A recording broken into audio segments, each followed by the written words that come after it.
Hi hello, ನಾನು ನಿಮ್ಮ ರೇವತಿ. ನೀವೆಲ್ಲ ಚೆನ್ನಾಗಿದ್ದೀರಾ ಅಂತ ಅಂದ್ಕೊಂಡಿದ್ದೀನಿ. ನಾನು ಸಹ ಚೆನ್ನಾಗಿದ್ದೀನಿ. ಹಾಗೆ ಈಗ ಬಂದುಬಿಟ್ಟು ಟೈಮ್ ಬಂದು ಸಂಜೆ 7 ಗಂಟೆ ಆಯಿತು ನೋಡಿ ಫ್ರೆಂಡ್ಸ್. ನಾನು 7 ಗಂಟೆ ಆಗ್ತಿದ್ದಂಗೆ ಅಂದರೆ ಕತ್ಲು ಆಗ್ತಿದ್ದಂಗೆ ಕಟ್ಟಿಂಗ್ ಸ್ಟಾರ್ಟ್ ಮಾಡ್ಕೊಂಡ್ಬಿಡ್ತೀನಿ. ನಾಳೆ ಎಷ್ಟು ಬಟ್ಟೆ ಹೊಲಿಬೇಕು ಅಷ್ಟು ಕಟ್ಟಿಂಗು, ಹಾಗೆ ಸ್ಟಿಚ್ ಮಾಡೋರಿಗೆ ಕೊಡೋಕ್ಕೆ ಕಟ್ಟಿಂಗು ಮಾಡ್ಕೊಳಕ್ಕೆ ಸ್ಟಾರ್ಟ್ ಮಾಡಿಬಿಡ್ತೀನಿ. ಒಂದು 8:30 ತನಕ ಕಟ್ ಮಾಡಿ ನಂತರ ಊಟ ಅಡುಗೆ ಅಂತ ಹೇಳ್ಬಿಟ್ಟು ನಾನು ಸ್ವಲ್ಪ ಬ್ಯುಸಿ ಆಗ್ತೀನಿ. ನೆಕ್ಸ್ಟು ಸ್ವಲ್ಪ ಮಲ್ಕೊಳ್ಳೋವರೆಗೂ ಇನ್ನೊಂದು ಸ್ವಲ್ಪ ಕೆಲಸ ಮಾಡಿಬಿಟ್ಟು ಮಲ್ಕೊಳ್ತೀನಿ. ಅಂದರೆ ನಾಳೆಗೆ ಏನೆಲ್ಲ ರೆಡಿ ಮಾಡ್ಕೊಬೇಕು, ಜೋಡಿಸ್ಕೊಬೇಕು, ಈ ರೀತಿ. ಹಾಗೆಯೇ ಫ್ರೆಂಡ್ಸ್, ಇವತ್ತಿನ ವಿಡಿಯೋದಲ್ಲಿ ನಾನು ಏನು ಮಾತಾಡೋಕ್ಕೆ ಹೊರಟಿದ್ದೀನಿ ಅಂತಂದರೆ, ಕೆಲವು ವಿಷಯಗಳು ನಮ್ಮ ಕೆಲಸವನ್ನು ಹಾಳು ಮಾಡುತ್ತೆ. ಕೆಲವು ವಿಷಯಗಳು, ವಸ್ತುಗಳು, ಸನ್ನಿವೇಶಗಳು ನಮ್ಮ ಕೆಲಸವನ್ನು ದಿನದಿಂದ ದಿನಕ್ಕೆ ಹಾಳು ಮಾಡಿ ನಾವು ಮಾಡ್ತಾ ಇರೋಂಥ ಕೆಲಸವನ್ನೇ ನಿಲ್ಲಿಸಬೇಕು ಅಂಥ ಸ್ಟೇಜ್ ಅಂತ ನಮಗೆ ಮೈಂಡ್ ಸೆಟ್ಟು ಬಂದುಬಿಡುತ್ತೆ. ಅದು ಯಾವೆಲ್ಲ ವಿಷಯಗಳು, ಯಾರೆಲ್ಲ ಅಂತ ಹೇಳ್ಬಿಟ್ಟು ಇವತ್ತಿನ ವಿಡಿಯೋದಲ್ಲಿ ಹೇಳ್ತೀನಿ. ಇವತ್ತಿನ ವಿಡಿಯೋ ಬಂದು ತುಂಬಾ ಒಂದು ವಿಶೇಷವಾದ ವಿಷಯಗಳು ತಿಳ್ಕೊಳ್ಳೋಕ್ಕಿದೆ.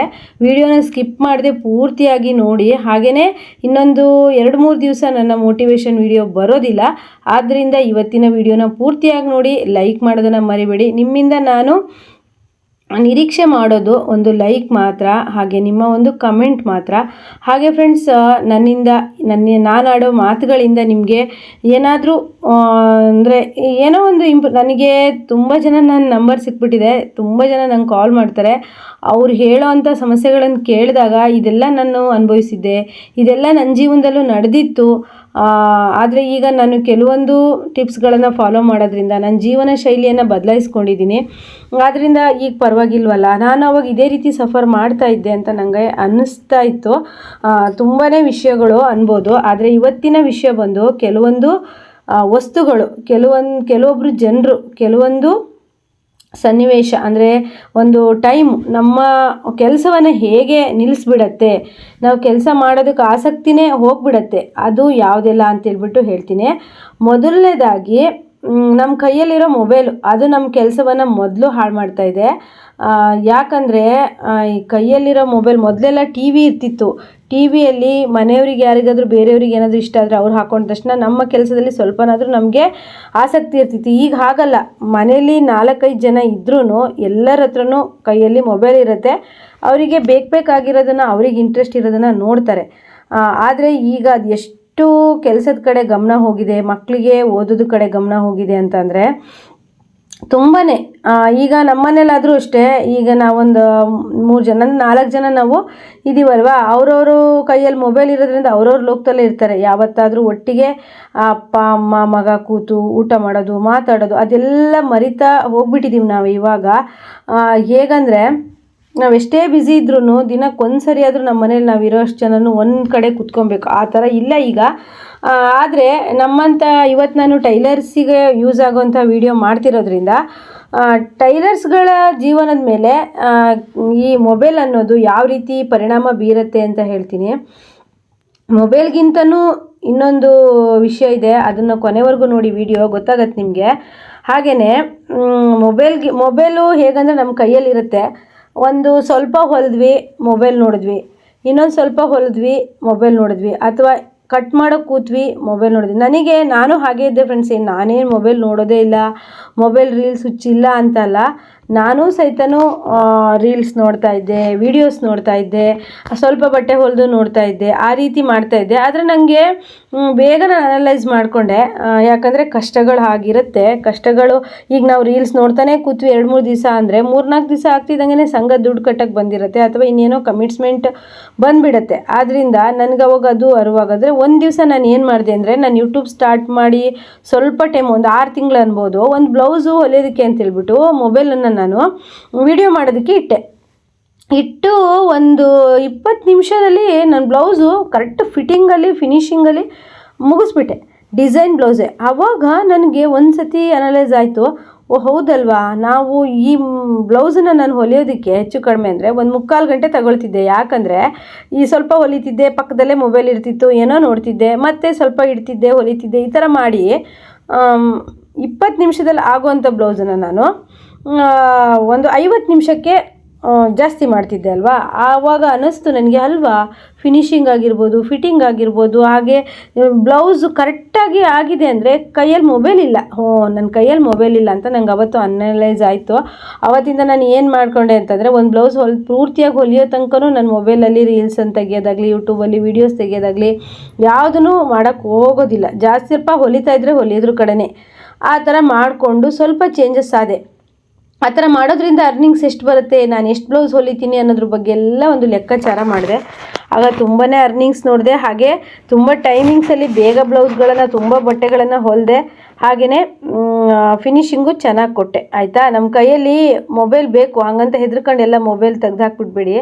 ಅದಿದ್ರೂ ನಮ್ಮ ಮನಸ್ಸನ್ನು ನಾವು ಎಷ್ಟು ಒಂದು ಕಂಟ್ರೋಲಲ್ಲಿ ಇಟ್ಕೊಂಡು ನಮ್ಮ ಕೆಲಸನ ಫಸ್ಟ್ ಮಾಡಿಕೊಂಡು ಏನಾದರೂ ಯೂಸ್ ಆಗೋದಿದ್ದರೆ ನಾವು ವೀಡಿಯೋಸ್ ನೋಡ್ತೀವಿ ಅಂತ ಇದ್ದರೆ, ನನಗೆ ತುಂಬ ಜನ ಟೈಲರ್ಸೇ ಕಾಲ್ ಮಾಡೋದ್ರಿಂದ ಅವ್ರು ಹೇಳ್ತಾರೆ, ಅಕ್ಕ ನಿಮ್ಮ ವೀಡಿಯೋಸನ್ನ ಕೇಳ್ತಾ ಕಟಿಂಗ್ ಮಾಡ್ತಾ ಇದ್ದೆ, ಹಾಗೆ ನಿಮ್ಮ ನಂಬರ್ ಸಿಕ್ತು ಕಾಲ್ ಮಾಡಿಬಿಟ್ಟೆ, ಹಾಗೆ ಸ್ಟಿಚಿಂಗ್ ಮಾಡ್ತಾಯಿದ್ದೆ ನಂಬರ್ ಸಿಕ್ತು ಕಾಲ್ ಮಾಡಿಬಿಟ್ಟೆ, ನಿಮ್ಮ ಜೊತೆ ಮಾತಾಡಬೇಕು ಅಂತ ಆಸೆ ಅಂತೆಲ್ಲ ಕಾಲ್ ಮಾಡಿ ಹೇಳಿದಾಗ ತುಂಬಾ ಖುಷಿ ಆಗುತ್ತೆ ನನಗೆ.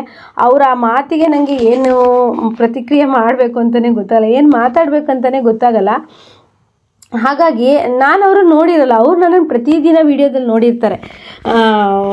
ಹಾಗಾಗಿ ಇನ್ನೊಬ್ಬರು ಹೇಳ್ತಾರೆ, ನಿಮಗೆ ನಾನು ಒಂದೇ ಸತಿ ಮಿಸ್ ಕಾಲ್ ಕೊಟ್ಟು ಇಟ್ಬಿಟ್ಟೆ, ಅಕ್ಕ ಏನಾದರೂ ಬೈದರೆ ಹಾಗೆ ಹೇಗೆ ಅಂತೇಳಿ ಅಂತ. ಇಲ್ಲ ಫ್ರೆಂಡ್ಸ್, ಆ ಥರ ಯಾವತ್ತೂ ಇಲ್ಲ. ಮತ್ತು ಮೊದಲನೇ ಶತ್ರು ಯಾರಾದರೂ ನಮಗೆ ಮೊಬೈಲ್ ಆಯಿತು, ಅದು ನಮ್ಮ ಕೈಯಲ್ಲಿ ಇದ್ದರೂ ನಾವು ಕೆಲಸ ಮಾಡಿ ಗೆಲ್ತೀವಲ್ವಾ, ಆಗ ನಾವು ಮೊಬೈಲನ್ನು ಗೆದ್ದಂಗೆ ಲೆಕ್ಕ. ಅದು ನಮ್ಮನ್ನು ಆಳಬಾರ್ದು, ನಾವು ಅದನ್ನು ಆಳ್ಬೇಕು. ಯಾಕಂದರೆ ನಾವು ಅದನ್ನೇ ದುಡ್ಡು ಕೊಟ್ಟು ಕೊಂಡ್ಕೊಂಡಿರ್ತೀವಿ ಮೊಬೈಲನ್ನು. ಆದ್ದರಿಂದ ಆ ಮೊಬೈಲನ್ನು ನಾವು ದುಡ್ಡು ಕೊಟ್ಟು ಕೊಂಡಿದ್ದೀವಿ ಅಂದ ತಕ್ಷಣ ಆಮೇಲೆ ಅದು ನಮ್ಮ ಹತ್ರ ಬಂದ ತಕ್ಷಣ ಆ ಮೊಬೈಲ್ ನಮ್ಮನ್ನು ಆಳ್ತಾ ಇದ್ದರೆ, ರೀಲ್ಸ್ಗಳು ನಮ್ಮನ್ನು ಕಂಟ್ರೋಲ್ ಮಾಡ್ತಾ ಇದ್ದರೆ, ನಾವು ಮತ್ತೆ ಅರ್ನಿಂಗ್ಸನ್ನು ಮಾಡೋಕ್ಕಾಗಲ್ಲ, ಸಾಲಗಾರರಾಗೇ ಉಳಿಬೇಕಾಗತ್ತೆ. ಆದ್ದರಿಂದ ನಾನು ಹೇಳೋದು, ಮೊಬೈಲ್ ನಿಮ್ಮ ಹತ್ರ ಇರಲಿ, ಅದರಲ್ಲಿ ನೀವು ಯೂಸ್ ಮಾಡ್ಕೊಳ್ಳಿ. ಅದಕ್ಕೆ ಹಾಕಿರೋ ನೆಟ್ಟಿನ ದುಡ್ಡನ್ನು ನೀವು ಬರ್ಸ್ಕೋಬೇಕು. ಒಳ್ಳೊಳ್ಳೆ ಡಿಸೈನ್ ನೋಡಿ ಕಲಿಯೋದು, ಒಳ್ಳೊಳ್ಳೆ ವೀಡಿಯೋಸ್ಗಳನ್ನು ನೋಡೋದು, ಈ ರೀತಿ ಮಾಡ್ಕೊಳ್ಳಿ. ಹಾಗೆ ನೆಕ್ಸ್ಟು ಎರಡನೇ ಶತ್ರು ಯಾರಂದರೆ ನಮ್ಮ ಅಕ್ಕಪಕ್ಕ ಮನೆಯವರು, ಮತ್ತು ನಮ್ಮ ಮನೆಗೆ ದಿನಾ ಬಂದು ಟಾರ್ಚರ್ ಕೊಡ್ತಾರಲ್ಲ ಅವರಾಗಿರ್ತಾರೆ. ನೋಡಿ ಫ್ರೆಂಡ್ಸ್, ನಿಮ್ಮ ಮನೆಗೆ ಯಾರು ಪ್ರತಿದಿನ ಕೆಲಸ ಇದ್ದರೂ ಇಲ್ದಿದ್ದರೂ ಸುಮ್ಮನೆ ಬಂದು ಹರಟೆ ಹೊಡಿತಾರೋ ಅವರಿಂದ ಸ್ವಲ್ಪ ಆದಷ್ಟು ದೂರ ಇರಿ. ಅವರೇ ನಮ್ಮ ಪ್ರೀತಿಯಿಂದ ಮಾತಾಡಿಸ್ತಾನೋ ಇನ್ನೇನೋ ಮಾತಾಡ್ತಾನೆ ನಮ್ಮ ಮೇಲೆ ಕಣ್ಣು ಹಾಯಿಸೋದು, ಈ ರೀತಿ ಮಾಡ್ತಾರೆ. ಅವರಿಂದ ನಾವು ಆದಷ್ಟು ದೂರ ಇರಬೇಕು, ನಮ್ಮ ಮೈಂಡನ್ನು ಹಾಳು ಮಾಡ್ತಾರೆ. ಹೀಗೇ ನಾನು ಹೇಗಂದರೆ, ನಾನು ತುಂಬ ವರ್ಷಗಳ ಹಿಂದೆ ಒಂದು ಫುಲ್ಲು ಅಂದರೆ ಹೇಗಿದ್ದೆ ಅಂದರೆ, ಒಂದು ತುಂಬ ಜನ ಇರೋವಂಥ ಒಂದು ವಠಾರದಲ್ಲಿದ್ದೆ. ಅಲ್ಲಿ ಹೇಗಂದರೆ, ಒಬ್ಬರು ಬಂದರೆ ಅವಳು ಅದು ತೊಗೊಂಡ್ಲು, ಇವಳು ಇದು ತೊಗೊಂಡ್ಲು, ಅವ್ರು ಅದು ತೊಗೊಂಡ್ಬಿಟ್ರು, ನೀನು ಇಷ್ಟು ಕೆಲಸ ಮಾಡಿದ್ರು ನಿಂಗೆ ಏನೂ ತೊಗೊಳಕ್ಕಾಗಿಲ್ವಾ, ಅಥವಾ ನೀನು ಮನೇಲೇ ಕೂತಿಷ್ಟು ಹೊಲಿತೀಯಾ, ಅಥವಾ ನಾವು ಕೆಲಸ ಮಾಡೋದನ್ನೇ ನೋಡ್ತಾ ಇರೋದು, ನಮಗೆ ಕಣ್ಣು ಹಾಯಿಸೋದು, ಮತ್ತು ಒಂಥರ ಹೊಟ್ಟೆ ಒಳಗಡೆನೇ ಹೊಟ್ಟೆ ಕಿಚ್ಪಡೋದು. ಇಂಥವ್ರು ನಮಗೆ ಕೆಲಸ ಮಾಡೋದಕ್ಕೆ ನಿಜವಾಗ್ಲೂ ಬಿಡಲ್ಲ. ಮತ್ತು ಕೆಲಸ ಮಾಡ್ತಾಯಿದ್ರೆ ವಟ ಅಂತ ಮಾತಾಡ್ತಾ ಇರೋದು, ನಾವು ಕೆಲಸ ಮಾಡೋದು ಅಥವಾ ಅವ್ರನ್ನ ನೋಡೋದು ಗೊತ್ತಾಗಲ್ಲ. ಮತ್ತು ನಾವು ಕೆಲಸ ಮಾಡುವಾಗ ಅವ್ರ ಮಾತು ಕೇಳಿದಾಗ ನಮ್ಮ ಮೈಂಡು ಡಿಸ್ಟರ್ಬ್ ಆಗುತ್ತೆ, ನಾವು ಮಾಡೋ ಕೆಲಸನೂ ಕರೆಕ್ಟಾಗಿ ಮಾಡೋದಿಲ್ಲ. ಆದಷ್ಟು ನಾನು ಇಂಥವರಿಂದ ದೂರ ಇರ್ತೀನಿ, ಒಬ್ಬಳೇ ಇರೋದಕ್ಕೆ ಇಷ್ಟಪಡ್ತೀನಿ. ಹಾಗಾಗಿ ನಾವು ಹೇಳೋದು, ನಮಗೆ ಯಾರೆಲ್ಲ ಈ ಥರದ ವಿಷಯಗಳು ನಮಗೆ ಯಾವುದು ಹಾನಿ ಮಾಡ್ತಾ ಇರುತ್ತೋ ಅದನ್ನು ನಾವೇ ಅನಲೈಸ್ ಮಾಡಿಬಿಟ್ಟು ಅದರಿಂದ ದೂರ ಇರಬೇಕು ಫ್ರೆಂಡ್ಸ್. ಮತ್ತು ಮೂರನೇ ಶತ್ರು ಅಂತ ಅಂದರೆ, ನಾವು ಫೋನಲ್ಲಿ ಫ್ಯಾಮಿಲಿ ರಿಲೇಷನ್ ಅಂತ ತುಂಬ ಜನಗಳಿಗೆ ಕಾಲ್ ಮಾಡೋದು.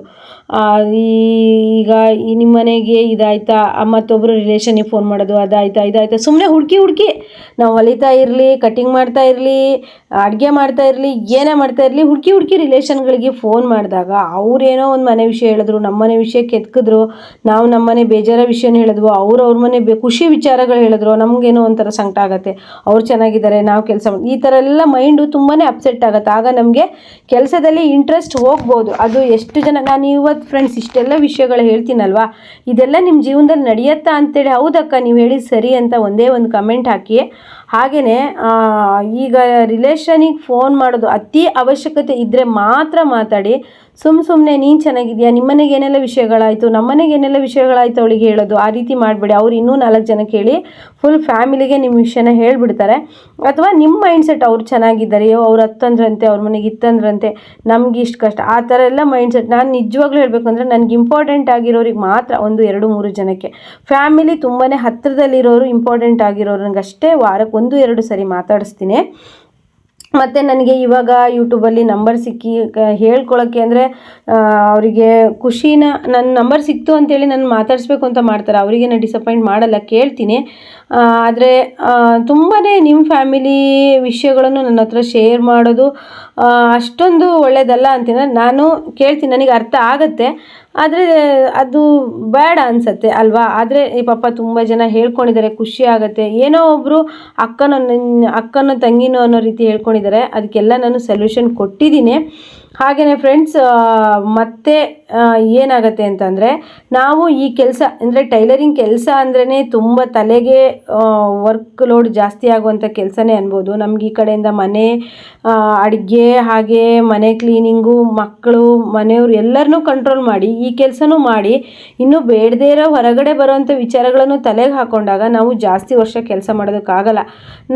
ನನಗೆ ತಿಳಿದಿರೋ ಪ್ರಕಾರ ಟೈಲರ್ಸ್ಗಳಿಗೆ ಯಾಕೆ ಆಲಸ್ಯತನ, ಸೋಮಾರಿತನ, ಹಾಗೆ ಬಟ್ಟೆ ಇದ್ರೂ ಹೊಲಿಬಾರ್ದು ಅಂತ ಅನಿಸುತ್ತೆ ಅಂತಂದರೆ, ಮೊದಲನೇದಾಗಿ ಅವರು ಈ ರೀತಿ ಅಕ್ಕಪಕ್ಕದವ್ರದ್ದು ವಿಚಾರ ಆಗಿರ್ಬೋದು ಅಥವಾ ಫ್ಯಾಮಿಲಿ ವಿಚಾರಗಳಾಗಿರ್ಬೋದು ಅವ್ರ ಮೈಂಡಲ್ಲಿ ಇರುತ್ತೆ. ನಮ್ಮ ತಲೆ ಒಳಗೆ ಏನಿರಬೇಕು ಅಂತಂದರೆ, ನಾವು ಹೇಗೆ ಗ್ರೋ ಆಗಬೇಕು, ನಾವು ಹೇಗೆ ಚೆನ್ನಾಗಿ ಹೊಲಿಬೇಕು, ನಾವು ಆ ಥರ ಇದ್ಬಿಟ್ಟು ನೀವು ಬೆಳಗ್ಗೆ ಎದ್ದ ತಕ್ಷಣ ನಿಮಗೆ ತುಂಬಾ ಕಿರಿಕಿರಿ ಆಗ್ತಾಯಿದೆ, ಆ ಕಡೆ ಈ ಕಡೆ ಸುದ್ದಿಗಳು ನಮ್ಮ ತಲೆ ನೋವ್ತಿದೆ ಅಂದರೆ, ಫಸ್ಟು ಫ್ರೆಶ್ ಆಗಿ ಸ್ನಾನ ಮಾಡಿ ಒಳ್ಳೆ ರೀತಿಯಲ್ಲಿ, ನಿಮಗೆ ತುಂಬಾ ಕಿರಿಕಿರಿ ಆಗ್ತಿದೆ ಅಂದರೆ 1 ಚಿಟಿಕೆಯಷ್ಟು ಕಲ್ಲುಪ್ಪನ್ನು ನೀವು ಸ್ನಾನ ಮಾಡೋ ನೀರಿಗೆ ಹಾಕ್ಕೊಳ್ಳಿ, 1 ಚಿಟಿಕೆ ಅರಿಶಿನ ಹಾಕ್ಕೊಳ್ಳಿ, ಸ್ನಾನ ಮಾಡಿ. ಆಗ ಫ್ರೆಶ್ನೆಸ್ ಬರುತ್ತೆ. ಆಗ ನೀವು ಬೇಡದೇ ಇರೋ ವಿಚಾರಗಳಿಂದ ಸ್ವಲ್ಪ ಹೊರಗೆ ಬರ್ತೀರ. ಮತ್ತು ಫ್ರೆಶ್ ಆಗಿ ದೇವರಿಗೊಂದು ಕೈ ಮುಗಿದು ಸ್ತೋತ್ರಗಳನ್ನು ಹೇಳಿ ಕೆಲಸಗಳನ್ನು ಸ್ಟಾರ್ಟ್ ಮಾಡಿ. ಆಗ ನೋಡಿ ನಿಮ್ಗೆ ಯಾರ್ದು ಸುದ್ದಿನೂ ಬೇಡ ಆಗುತ್ತೆ. ಈ ರೀತಿ ಮಾಡಿ. ಹಾಗೆ ಹೇಗಂತಂದರೆ ಫ್ರೆಂಡ್ಸ್, ಒಬ್ಬೊಬ್ಬರು ಒಂದೊಂದಕ್ಕೆ ಅಡಿಕ್ಟ್ ಆಗಿರ್ತಾರೆ. ಕೆಲವರು ಹೇಗಂದರೆ, ಈಗ ಯಾರಾದರೂ ಬಟ್ಟೆ ಕೊಡೋಕೆ ಬಂದರೆ ಅವ್ರದ್ದು ಫುಲ್ ಪುರಾಣಗಳನ್ನೇ ಕೇಳ್ತಾರೆ ಟೈಲರ್ಸ್ಗಳು.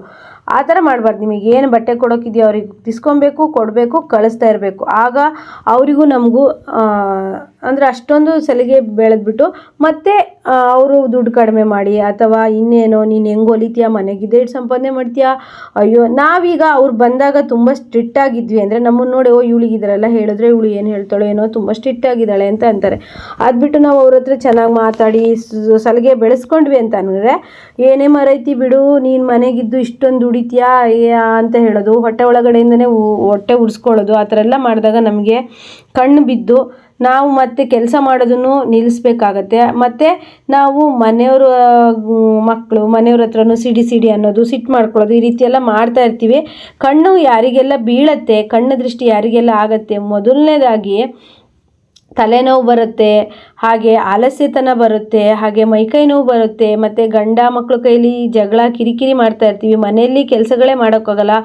ಮತ್ತು ಕಣ್ಣು ದೃಷ್ಟಿ ಆದವರಿಗೆ ಇಂಪಾರ್ಟೆಂಟ್ ಆಗಿ ದೇವರ ಪೂಜೆಯಲ್ಲಿ ಆಸಕ್ತಿ ಕಳ್ಕೊಳ್ತಾರೆ. ದೇವರ ಪೂಜೆ ಮಾಡೋಕ್ಕೆ ಹೋಗಲ್ಲ ಅವರು. ನಾನು ಹೇಳ್ತೀನಿ ಫ್ರೆಂಡ್ಸ್, ನಿಮಗೆ ಏನೋ ಒಂದು ಬೆಳಗ್ಗೆ ಎದ್ದಾಗ ನನಗೆ ಇವತ್ತು ಕೆಲಸ ಮಾಡೋದಕ್ಕೆ ಮೂಡಿಲ್ಲ, ನನಗೆ ಏನೋ ಹೊಲಿಯೋಕ್ಕೆ ಬೇಡ ಅನಿಸ್ತಿದೆ, ಇಷ್ಟೊಂದು ಬಟ್ಟೆ ಬಿದ್ದರೂ, ಕಸ್ಟಮರ್ ಬಂದು ಮನೆ ಬಾಗಿಲಿಗೆ ಬಂದು ಬೈದು ಹೋದ್ರೂ, ಅಂಗಡಿಗೆ ಬಂದು ಬೈದು ಹೋದ್ರೂ ನನಗೆ ಹೊಲಿಯೋದಕ್ಕೆ ಮನಸ್ಸು ಬರ್ತಾ ಇಲ್ಲ, ಕಟ್ಟಿಂಗೇ ಮಾಡೋದು ಬೇಡ, ಕಸ್ಟಮರ್ ಕೊಟ್ಟಿರೋ ಬಟ್ಟೆನ ಕವರ್ ಮುಟ್ಟಿದ್ರೆ ಸಾಕು, ಬೇಡ ಅಂತ ಹೇಳಿ ಇಟ್ಬಿಡ್ತೀವಿ ಅಂತ ಅನ್ನೋರು, ಮೊದಲನೇದಾಗಿ ನೀವೇನು ಮಾಡಿ ಅಂದರೆ, ಬೆಳಗ್ಗೆ ಎದ್ದು ನಿಮ್ಗೆ ಆ ರೀತಿಯೆಲ್ಲ ಅನ್ನಿಸ್ತಾ ಇದೆ ಅಂದರೆ ನೀಟಾಗಿ ಸ್ನಾನ ಮಾಡಿಕೊಂಡು ದೇವರಿಗೆ ಕೈ ಮುಗಿದು, ನಿಮಗೆ ಹನುಮಾನ್ ಚಾಲೀಸ್ ಓದೋಕ್ಕೆ ಬಂದರೆ ಹನುಮಾನ್ ಚಾಲೀಸ್ ಓದಿ, ಹಾಗೆ ಗಣಪತಿ ಸ್ತೋತ್ರ ಓದೋಕ್ಕೆ ಬಂದರೆ ಗಣಪತಿ ಸ್ತೋತ್ರ ಓದಿ, ಲಲಿತ ಸಹಸ್ರನಾಮ ಓದೋಕ್ಕೆ ಬಂದರೆ ಲಲಿತ ಸಹಸ್ರನಾಮ ಓದಿ. ಮತ್ತು ಎಲ್ಲದಕ್ಕೂ ಇಂಪಾರ್ಟೆಂಟ್ ಅಂದರೆ ವಿಷ್ಣು ಸಹಸ್ರನಾಮನ ನಿಮಗೆ ಹೇಳೋಕ್ಕೆ ಬರಲಿಲ್ಲ ಅಂದರೆ ಅದನ್ನು ನೀವು ಫೋನಲ್ಲಿ ಹಾಕ್ಕೊಂಡು ಕೇಳ್ತಾ ಹೋಗಿ. ಅದು ಮುಗಿಯೋ ಅಷ್ಟರಲ್ಲಿ ನೀವು ಹೇಗೆ ಒಂದು ಪಾಸಿಟಿವ್ ಎನರ್ಜಿ ಅನ್ನೋದು ನಿಮಗೆ ಬರುತ್ತೆ ನೋಡಿ. ನಿಜವಾಗ್ಲೂ ಇದೆಲ್ಲ ನಮ್ಮನ್ನು ಗ್ರೋ ಮಾಡೋಕ್ಕಿರೋಂತಹ ವಿಷಯಗಳು. ಇದನ್ನೆಲ್ಲ ಬಿಡ್ತೀವಿ ನಾವು, ಬೇಡದೇ ಇರೋ ವಿಚಾರಗಳ ಬಗ್ಗೆ ತಲೆ ಕೆಡಿಸ್ಕೊಳ್ತೀವಿ. ಆಗ ನಮ್ಮ ಮೈಂಡ್ ಏನು ಮಾಡುತ್ತೆ, ನಾವು ಮಾಡಬೇಕಾಗಿರೋ ಕೆಲಸದ ಕಡೆ ನೀನು ಮಾಡು ಅನ್ನಲ್ಲ ಅದು. ಬೇಡ, ನಿನ್ಗೆ ಅವಳು ಅದು ತಗೊಂಡ್ಲಂತೆ, ಇವ್ರ ಮನೆ ಈ ಸುದ್ದಿ ಅಂತ ನಮ್ಮ ಮೈಂಡ್ ಅದಕ್ಕೆ ಅಪ್ರೋಚ್ ಮಾಡುತ್ತೆ ಅಲ್ವಾ. ನಮ್ಮ ಮೈಂಡ್ ಆ ಕಡೆ ಹೋಗೋದಕ್ಕೆ ನಾವು ಬಿಡಲಿಲ್ಲ ಅಂದಾಗ ಏನು ಮಾಡುತ್ತೆ, ಇಲ್ಲ ಇವತ್ತು ನಾಳೆ ಇವ್ರು ಬಟ್ಟೆ ಕೊಡಬೇಕು, ಈ ಕೆಲಸ ಮಾಡಬೇಕು, ನಾನು ಇದನ್ನು ಏನೋ ಹೊಸದಾಗಿ ಕಲಿಬೇಕು, ಹೊಸ ಡಿಸೈನು ಹೊಲಿಬೇಕು ಅನ್ನೋದು ನಿಮ್ಮ ಮೈಂಡಿಗೆ ಬರುತ್ತೆ. ನಾವು ಬೇಡದೇ ಇರೋದನ್ನೆಲ್ಲ ಕಸಗಳನ್ನು ನಮ್ಮ ತಲೆಗೆ ತುಂಬಿಸ್ಕೊಂಡಾಗ ಬೇಕಾಗಿರೋದನ್ನ ಬಗ್ಗೆ ನಾವು ಗಮನ ಕೊಡೋದಿಲ್ಲ, ಆಯಿತಾ. ಮುಖ್ಯವಾಗಿ ಹಾಗಂತ ನಾನು ಯಾವಾಗ್ಲೂ ನಿಮಗೆ ಕಣ್ದೃಷ್ಟಿಯಾಗಿದೆ ಪೂಜೆ ಮಾಡಿ ಅಂತ ಹೇಳ್ತೀನಿ ಅಂದರೆ, ಒಂದೊಂದು ಟೈಮ್ ಇರಬೇಕು. ಟೈಮನ್ನು ಶಿಸ್ತಾಗಿ ಬಳಸ್ಕೊಳ್ಳಿ. ಇಂಥ ಟೈಮಲ್ಲಿ ಈ ಕೆಲಸ ಮಾಡ್ತೀನಿ ಅಂಥೇಳಿ ಡಿಸಿಪ್ಲಿನ್ ಬೆಳೆಸ್ಕೊಳ್ಳಿ. ಮನೆಯಲ್ಲಿ ಕೆಲಸ ಮಾಡ್ತಾ ಇರೋರು ನೀವು ಹೇಗಂದರೆ, ನಾನು ಶಾಪಲ್ಲೇ ಕೆಲಸ ಮಾಡ್ತಾ ಇದ್ದೀನಿ, ಮನೇಲಲ್ಲ. ನಾನು ಇಷ್ಟು ಟೈಮಿಗೆ ಅಡುಗೆ ಆಗುತ್ತೆ, ಇಷ್ಟು ಟೈಮಿಗೆ ತಿಂಡಿ ಆಗುತ್ತೆ, ಇಷ್ಟು ಟೈಮಿಗೆ ಊಟ ಆಗುತ್ತೆ, ಕಸ್ಟಮರ್ ಬಂದರೆ ಇಷ್ಟೇ ಮಾತಾಡಿಸ್ತೀನಿ ಕಳಿಸ್ತೀನಿ ಅನ್ನೋ ಸ್ಟ್ರಿಕ್ಟಾಗಿ 1 ತಿಂಗಳು ಫಾಲೋ ಮಾಡಿ ಫ್ರೆಂಡ್ಸ್, ಫುಲ್ಲು ಸ್ಟ್ರಿಕ್ಟಾಗಿ. ನಿಮಗೆ ಆಮೇಲೆ ನೀವು ಕಂಟ್ರೋಲ್ ಮಾಡೋದು ಬೇಡ ನಿಮ್ಮ ಮನಸ್ಸನ್ನು. ನಿಮ್ಮ ಮನಸ್ಸು ಅಲ್ಲಿಗೆ ಕರ್ಕೊಂಡು ಹೋಗುತ್ತೆ. ಅಂದರೆ ನೀನು ಇಷ್ಟೊತ್ತಿಗೆ ತಿಂಡಿ, ಇಷ್ಟೊತ್ತಿಗೆ ನಿನ್ನ ಕೆಲಸಗಳು ಅಂಥೇಳಿ. ನನ್ನ ಕೆಲಸಗಳು ಅಂತಂದರೆ ಫ್ರೆಂಡ್ಸ್, ಬೆಳಗ್ಗೆ ಒಂದು ಸ್ವಲ್ಪ ಆಚೆ ಈಚೆ ಆಗ್ಬೋದು. ಯಾಕಂದರೆ ನಾನು ಯೂಟ್ಯೂಬ್ ಚಾನಲ್ ಮಾಡೋಕ್ಕಿಂತ ಮೊದಲು ನಾನು 10 ಗಂಟೆ ಅಂದರೆ 10 ಗಂಟೆ ಪಕ್ಕಾ ಕೂತ್ಕೊಳ್ತಿದ್ದೆ. ಈಗ ಒಂದೊಂದು ದಿವಸ ವೀಡಿಯೋ ವಾಯ್ಸ್ ಓವರ್ ಕೊಡೋಕ್ಕಾಗಲಿ, ಅಪ್ಲೋಡ್ ಮಾಡೋಕ್ಕಾಗಲಿ, ಅಥವಾ ಇನ್ನೇನೋ ಸ್ವಲ್ಪ ಸಣ್ಣ ಪುಟ್ಟ ಕೆಲಸಗಳಿರೋದ್ರಿಂದ 10 ಗಂಟೆ 10:30 11 ಗಂಟೆ ಆಚೆ ಈಚೆ ಆಗುತ್ತೆ. ಆದ್ರೂ ಸಂಜೆ ನಂದು 12 ಗಂಟೆ ಮೇಲಂತೂ ರೊಟೀನ್ ಪ್ರತಿದಿನ ಒಂದೇ ಥರ ಇರುತ್ತೆ. 1:30 2 ಗಂಟೆಗೆ ಊಟ, 4 ಗಂಟೆಗೆ ಒಂದು ಅರ್ಧ ಲೋಟ ಟೀ, ಆಮೇಲೆ 6 ಗಂಟೆಗೆ ಕಸ ಹೊಡೆದು ದೀಪ ಹಚ್ಚಿ 7 ಗಂಟೆಗೆ ನಂದು ಏನು ಕಟ್ಟಿಂಗು ಆ ಥರ ಎಲ್ಲ ಸ್ಟಾರ್ಟ್ ಆಗುತ್ತೆ. ಲೈನಿಂಗ್ ಪೂರ್ತಿ ನಮ್ಮ ಮನೆಯವ್ರು ತಂದುಕೊಡ್ತಾರೆ. ಹಾಗಾಗಿ ನನಗೆ ಲೈನಿಂಗ್ ತರಕ್ಕೆ ಹೋಗುವಂಥ ಪೇಟೆಗೆ ಹೋಗಿ ಅಥವಾ ಇನ್ನೆಲ್ಲೋ ಹೋಗಿ ನನ್ನ ಟೈಮ್ ವೇಸ್ಟ್ ಅಂತೂ ಖಂಡಿತವಾಗ್ಲೂ ಮಾಡಲ್ಲ. ಯಾಕಂದರೆ ನನಗೆ ಅದರಲ್ಲೆಲ್ಲ ಇಂಟ್ರೆಸ್ಟ್ ಇಲ್ಲ. ನಾವು ಈಗ ದುಡಿಯುವಂಥ ವಯಸ್ಸಲ್ಲಿ ನಾವು ಕೆಲಸ ಮಾಡಿದ್ರೆ ಅಷ್ಟೇ. ಅಂದರೆ ಫ್ಯಾಮಿಲಿಗೆ ಟೈಮ್ ಕೊಡದೇ ಇರೋದು ಅಥವಾ ಎಲ್ಲೂ ಹೋಗದೇ ಇರೋದು ಅಂತೆಲ್ಲ, ನಾನು ಎಲ್ಲ ಹೋಗ್ತೀನಿ, ತುಂಬಾ ಕಡಿಮೆ. ತೀರಾ ಜಾಸ್ತಿ ಓಡಾಡೋಕ್ಕಾಗಲಿ ತಿರುಗಾಡೋಕ್ಕಾಗಲಿ ಅದಕ್ಕೆಲ್ಲ ತುಂಬಾ ಕಮ್ಮಿ. ಈ ಇಷ್ಟು ಟೈಮ್ ನಾವಿಷ್ಟು 1 ವರ್ಷ ಕೆಲಸ ಮಾಡಿದ್ದೀವಿ, ಎಲ್ಲೂ ಹೋಗಲಿಲ್ಲ ಆ ಥರ ಅಲ್ಲ. 6 ತಿಂಗಳಿಗೋ 3 ತಿಂಗಳಿಗೋ ಹೋಗ್ತೀನಿ.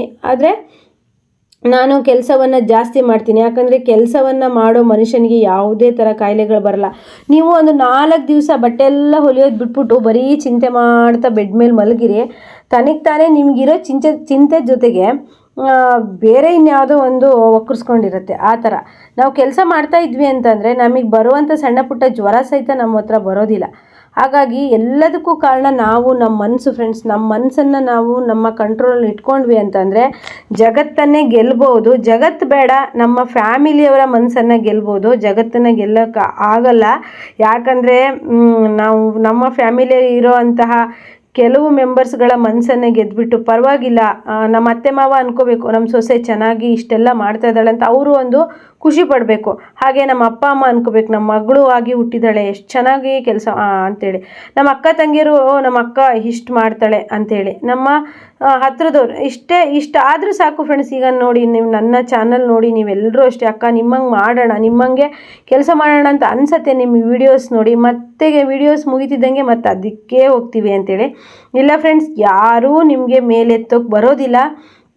ನಿಮಗೆ ನೀವೇ ಪುಷಪ್ ಮಾಡಿಕೊಂಡು ಕೆಲಸವನ್ನು ಮಾಡಬೇಕು. ನಾನು ಮಾಡ್ತೀನಿ ಕೆಲಸ. ನಿಮಗೆ ಅನಿವಾರ್ಯ ಇದ್ದರೆ ಇದೆಲ್ಲ ಮೋಟಿವೇಶನ್ ಮಾತುಗಳನ್ನೇ ಕೇಳಿಬಿಟ್ಟು ಈ ನಾಳೆಯಿಂದನೇ ಕೆಲಸ ಮಾಡಿ. ನಿಮಗೆ ಇಲ್ಲ ನನಗೇನು ಕಮಿಟ್ಮೆಂಟ್ ಇಲ್ಲ, ನಂಗೆ ಮನೆಯವ್ರು ಹೊಲಿಬೇಡ ಅಂದರು, ಆದರೂ ನಾನು ಹೊಲಿತೀನಿ, ನನಗೆ ಏನೂ ಸಮಸ್ಯೆ ಇಲ್ಲ, ದುಡ್ಡಿನ ಸಮಸ್ಯೆ ಇಲ್ಲ, ಏನೂ ಸಮಸ್ಯೆ ಇಲ್ಲಪ್ಪ ಅನ್ನೋರಿಗೆ ಕೆಲಸ ಬೇಡ. ಆರಾಮಾಗಿ ಪಾಪ ಯಾರಿಗೋ ಒಂದು ಇದರಿಂದ ಹೊಟ್ಟೆಪಾಡಾಗಿರುತ್ತೆ, ಅವರಿಗೆ ಬಿಟ್ಕೊಟ್ಬಿಡಿ. ಇಲ್ಲ ನನಗೆ ಮನೇಲಿ ತುಂಬ ಸಾಲ ಇದೆ, ಮಕ್ಕಳಿದ್ದಾರೆ, ಅವ್ರಿಗೆ ಓದಿಸ್ಬೇಕು, ಅತ್ತೆ ಮಾವ ವಯಸ್ಸಾದವ್ರು ಇದ್ದಾರೆ, ಅಥವಾ ನಾವು ಮನೆಯಲ್ಲಿ ಬಾಡಿಗೆ ಮನೇಲಿ ಇದ್ದೀವಿ, ನಾವು ಸ್ವಂತ ಮನೆ ಕಟ್ಟಬೇಕು ಅನ್ನೋರಿಗೆ ಈ ಕೆಲಸ ಬೇಕೇ ಬೇಕು ಅಂತ ಹೇಳ್ತಾ, ಇವೆಲ್ಲ ಮೋಟಿವೇಟ್ ಮಾತುಗಳು ನಿಮಗೆಲ್ಲರಿಗೂ ಇಷ್ಟ ಆಗಿದ್ರೆ ಪ್ಲೀಸ್ ಒಂದು ಲೈಕ್ ಮಾಡಿ. ಹಾಗೆ ನಾಳಿನ ನೆಕ್ಸ್ಟ್ ವಿಡಿಯೋದೊಂದಿಗೆ ಮತ್ತೆ ಬರ್ತೀನಿ. ಎಲ್ರಿಗೂ ಬಾಯ್.